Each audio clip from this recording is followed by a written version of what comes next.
Hey y'all, welcome to Decisions Outdoors.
Hey, welcome. Glad you could join us for this episode we call Redemption.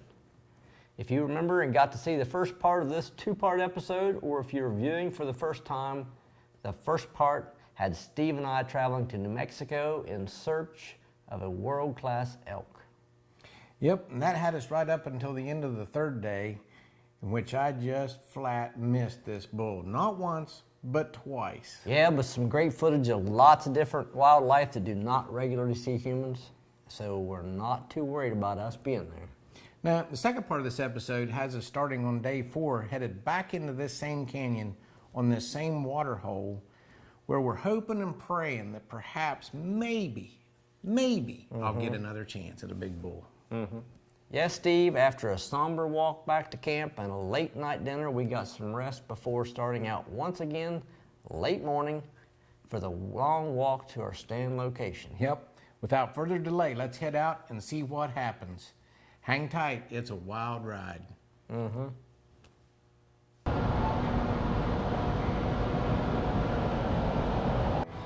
Hey, wow, we are in Amarillo, Texas. Okay, the first segment is a short trip back in time to episode 1. It's a brief trip through time, rerunning the first week of our trip and leads up to Redemption, the decision story.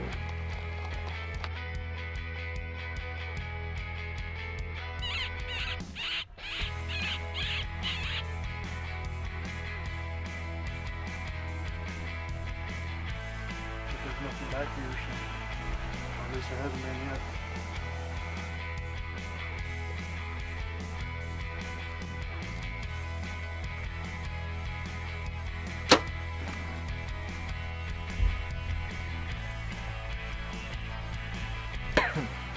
Well, we just finished up day 3 this evening,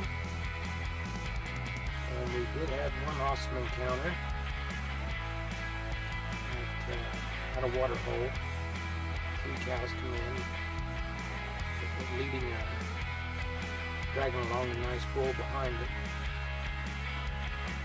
So we got some nice footage of him jumping around, playing in the water. And then the shot that I've practiced for 2.5 months this summer, I didn't make it. Sitting down at 40 yards, and for some reason I chose the 30-yard pan. So it might have hit his hoof, but did actually get a second opportunity at the same day. He come around and didn't connect on that one either. But it was awesome just being able to get that close. That's the closest I've ever been to a bull, and to have that opportunity. I just want to thank Steve for taking us in there tonight. This particular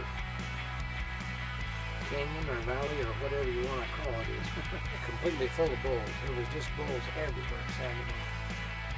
And so hopefully tomorrow the plan is we're going to head back in there tomorrow afternoon and later again. Hopefully with better luck. Got our exercise too.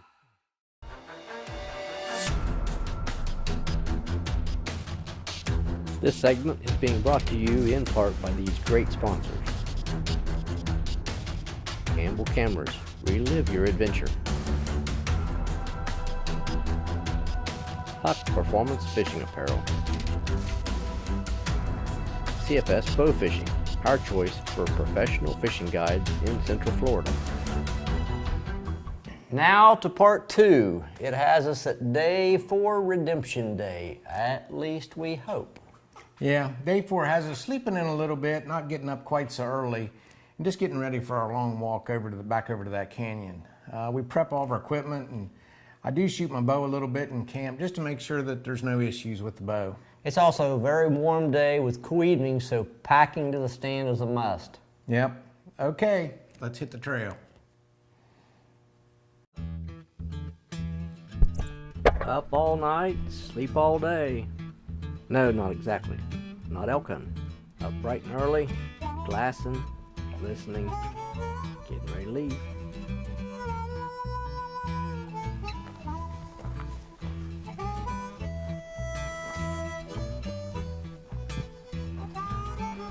Now as we're starting down the mountain, we got a 5 to 6 mile walk ahead of us. We're glassing, listening the whole way there.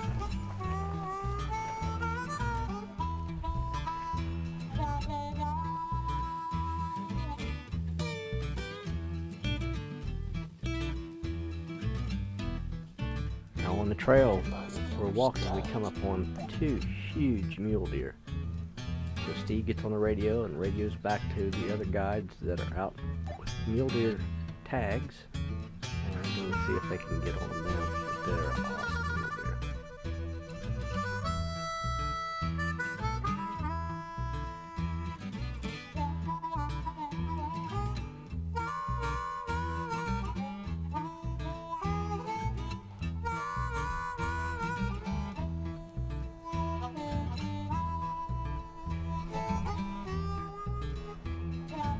Now we're at the mouth of the canyon.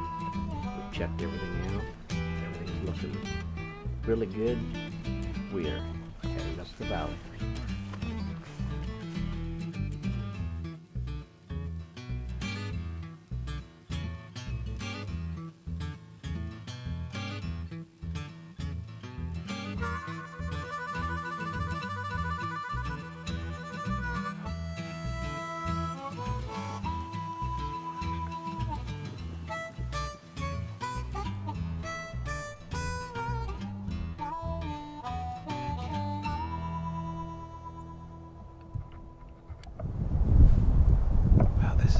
This is day 4.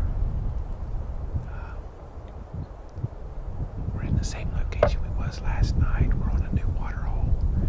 Same place I actually missed a bull last night. I personally am kind of hoping he's going to come back tonight and have another opportunity with him. But when we left out of here last night, there was at least 5 or 6 different bulls in the area. Right now it's extremely windy, it's extremely hot, but by evening they should be coming in here to get water. But it was about 20 after 7 before we seen the first elk start filing in for water.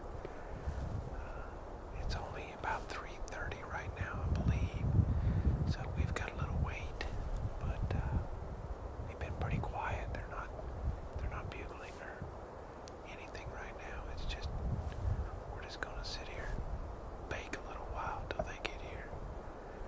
So stick with us, watch what happens. Wow, a black squirrel. That's one thing I've never seen in West Virginia.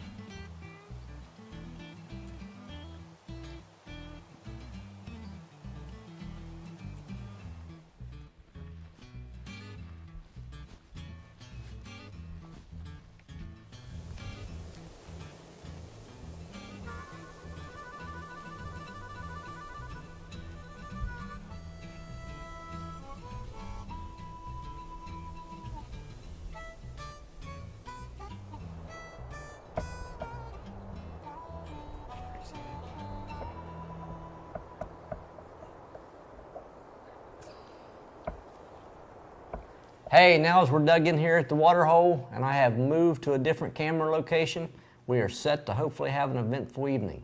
Come on, with mosquitoes. us. Stick with us. We'll be right back. Mosquitoes with the size of hypodermic needles. Come and get us. Want to eat him here or take him with us? This episode is also being brought to you in part by Ethics Archery, Spinning Insert, Spin True, Fly Fast, Cut Deep, Hunting Revolution, Twister Knock, Rifle Your Arrow. Big Game Got Glove. Keep your hands clean after any situation, hunting, fishing, or home at work. Garmin. We use Garmin Verb XE for all of our second and third angle shots. A camera we have come to trust under water or on land. Hey, welcome back. This evening has arrived and the stress level is on the rise. It's nearing 7 p.m. and Steve is napping, or at least it appeared. Well, no, not really. I was just reading on my Bible app on my phone, but I was glad I was doing that too, because it had me, I was not paying attention to what was going on. Uh-huh.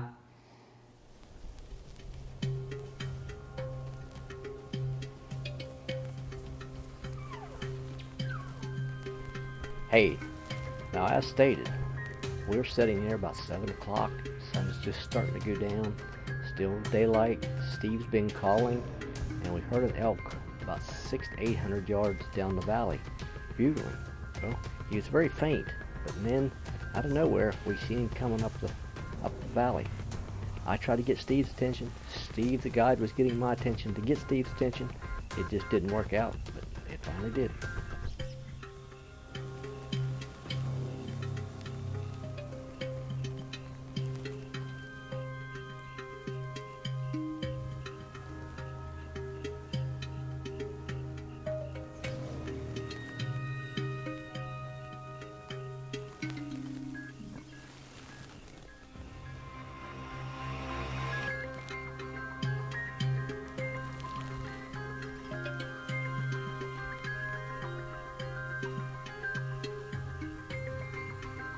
At this point, Steve has just got a glimpse of this big bull, as you can tell because his breathing picked up. Yeah, and thank God I didn't see him back when you and Goat first picked up on him down in the valley. Well, let's pick up where we left off and see if we can get this thing on the ground.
Hey, now everyone asked, where's our second angle at?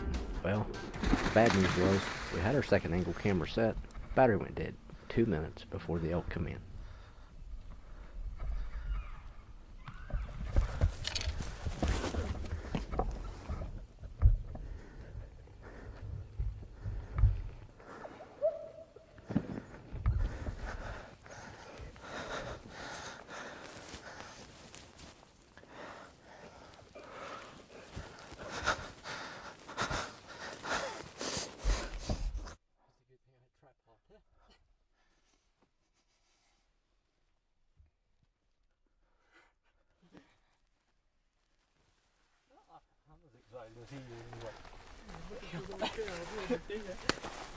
I'm a crybaby, but that's all right. I don't care. Good job, buddy. Good job. Well, you said to shoot at I didn't even see him coming. You didn't. I kept going. Oh God, I didn't see him till he was right there. I couldn't get your attention. That's not the same one. He was, he No, was that's a big one. trotting the whole way up here. He was looking for those cows. Yeah, you hadn't called. He was gonna. I kept thinking he was going to come on his own, but then I realized when about the fifth time that he was way down there, I thought, man, he's going to just hang out. I kept. Did you see me? I kept leaning out. I couldn't get his attention because I seen you. Oh golly, Steve's not looking. And I could see him coming. He was just a full trot. And I thought, here he comes. Like Steve. He's a stud, dude. Look at that. You can see his horn sticking up over the ground. And I looked like I got hit the him shot. really low again. You was you was dead right behind that I leg. thought you'd hit him in the elbow. I couldn't tell, but No, I know. Man, I'm telling you what, that air got beautiful cracked when it hit him. let's go see you. Let me grab the tripod real quick. I don't believe I've ever had that much adrenaline pumping through me. I've jumped out of a perfectly good airplane and wasn't that excited. But I thought my heart was going to just beat clear out of my chest, but that's why you do it. And if you don't have that, there's no point in doing it. I wasn't even the one behind the bow, and I was so pumped. Let's just say it was a good thing that I had the tripod with me, because if not, I'd never been able to get a smooth camera shot.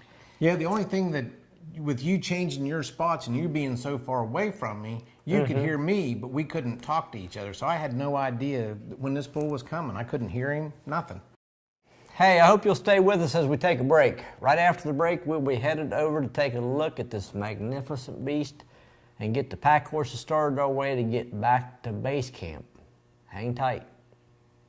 This segment is being brought to you in part by Central Florida Sportsman, our one stop for all our hunting in Central Florida. Give Joe a shout, he will hook you up. Scent Lock Enforcer, the personal ozone generator. Turn it on, drop it in your gear bag, tackle box, or other locations you want to remove odors. Carbo Mask, simple on, quickly off when you're ready to remove it. Powertrans, elevate your boating experience with electronic steering and so much more. And by Bow Dagger, standing up for your boat. Wow, I was still in shock after all this was over with. I couldn't believe what just happened. After completely missing a bull twice the night before, man, the good Lord allowed me another chance, and I got it done. Yep, so let's go see what is going back to West Virginia. Let's do it.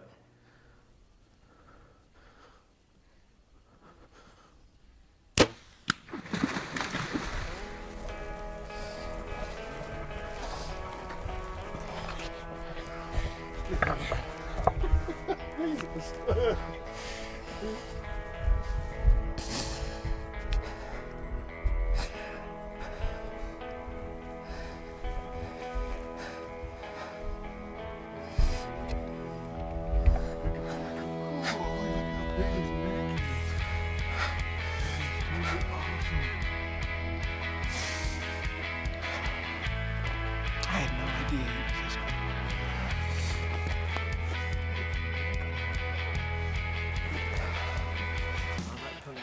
Well, do the standard lay on his back. We'll roll him up and put him on where he's kind of.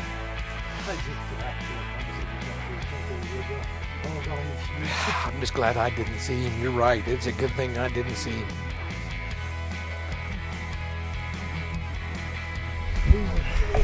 He's good. He's easy 360. I'm over this with those flows like that. Man, it's going to be interesting. I'm going to say like 370. He's got a lot better fronts than mine. And mine's 366. Unbelievable. Unbelievable. That long walk was one.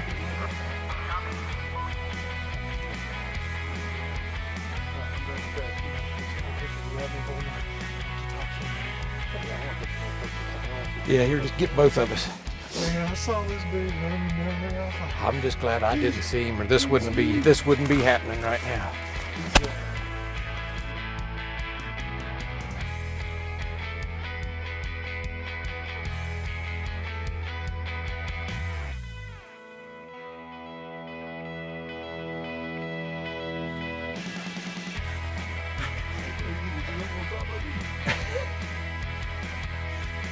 put your rope in your pocket. Take one down, bro.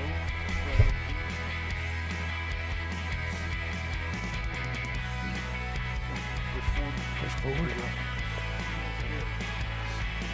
The story. I seen the last 30 seconds of his life. That was it. Well, I got to see him a little bit longer than that. I was up on the hillside. I saw this big northern white coming.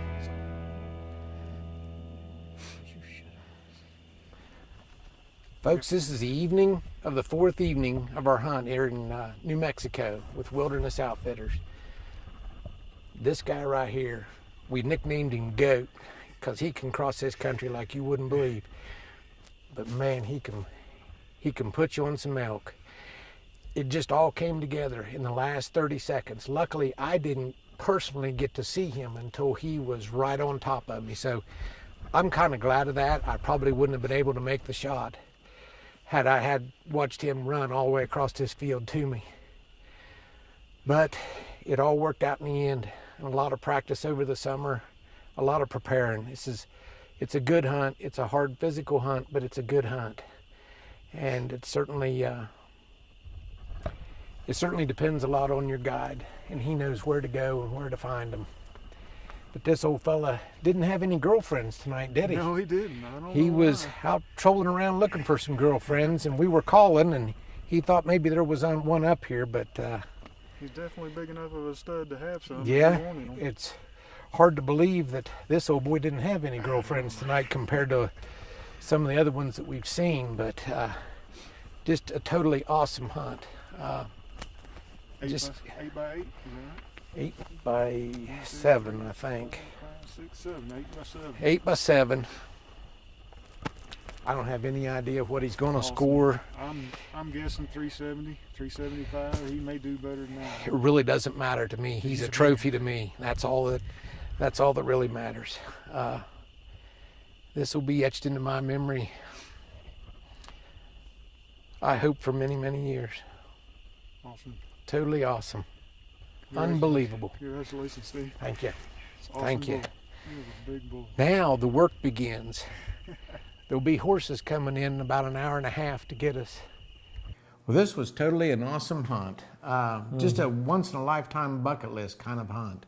You know, when I applied for the tag for 2 years and then finally drew the tag and just had no idea what the outcome was going to be. I always wanted to hunt in the Gila, but had no idea what kind of outcome I was going to have. Yeah, I agree. It was pretty nice. And you know what we say?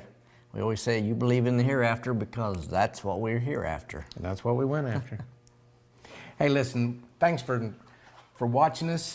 We want to thank Steve Goat Crawford for guiding us on this outstanding hunt, and Curtis with Wilderness Outfitters for taking us on an outstanding trip. It just couldn't have been any better. And we also want to thank Kelly Crawford for getting us back and forth from Spike Camp to Base Camp. Absolutely. She was a huge help.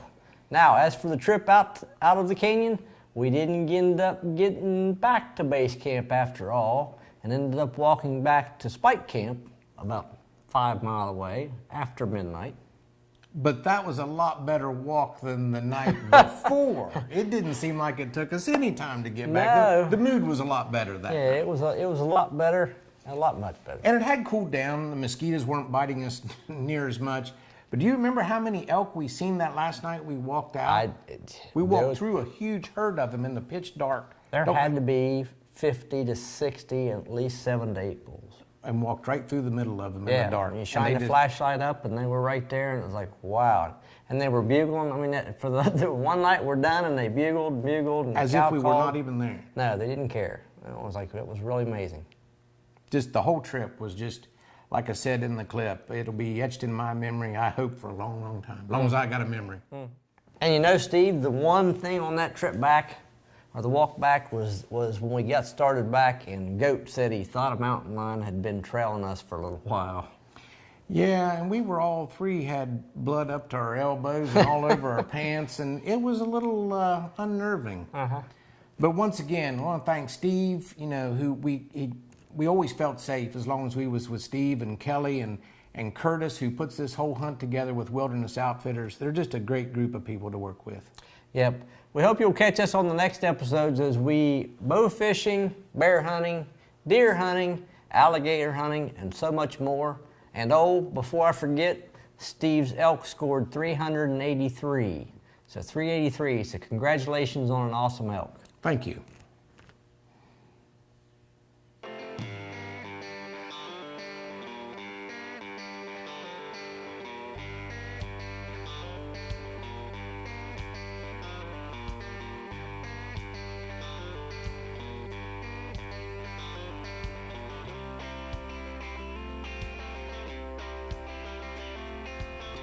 Hi, my name's Stephen Crawford. I guided Hey, Jay you're doing good. Parsons and Stephen Somerville. Sir? Hey, we're back at base camp. We got the horsebacks and we rode back into camp. Kelly, Steve's wife, come and got us. Very graciously of you. Thank you very much. It was a great trip back. Riding back with horses for an hour and a half is kind of an experience, especially when you ride an hour and a half in and then you have to walk with the goat for 4 or 5 days. I mean, I'm carrying camera equipment, so I'm carrying a 40-pound pack on my back, so I felt like a mule. But it was a good trip. Steve did outstanding, as you can see here. He's tickled. We're tickled. I can just say, from what I can say, since I'm running the camera on this trip, you can't beat Steve, and you can't beat Wilderness Outfitters. Thank you very much. Thank I you. know Steve's tickled. We're tickled at decisions. But we'll be back. We want to once again thank our fine product sponsors. They produce some of the finest outdoor gear for the hunting and fishing industry, and we are proud to be able to use their products in our adventures.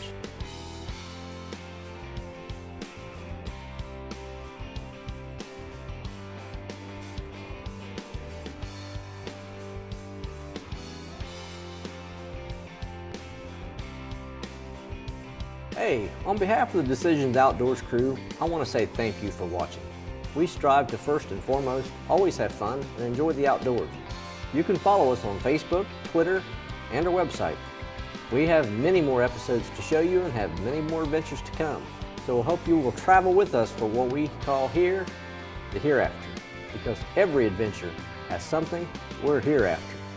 So until next time, in the woods, on the water, and everything in between, what you want to do?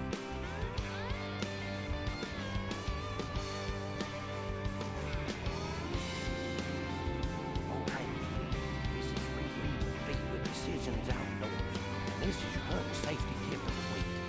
If you hunt as high as I do, I like to get way up there where they can't smell me. The game just can't smell you the higher you are. But you always got to be safe when you hunt this high. You always wear a safety harness, because you don't want to fall out and get hurt. So like I say, when you put your safety harness on, you tighten it. You know what I've done? I forgot my safety harness. I tell you what, let me run back to the house here, and we'll be right back with you just as soon as I get back.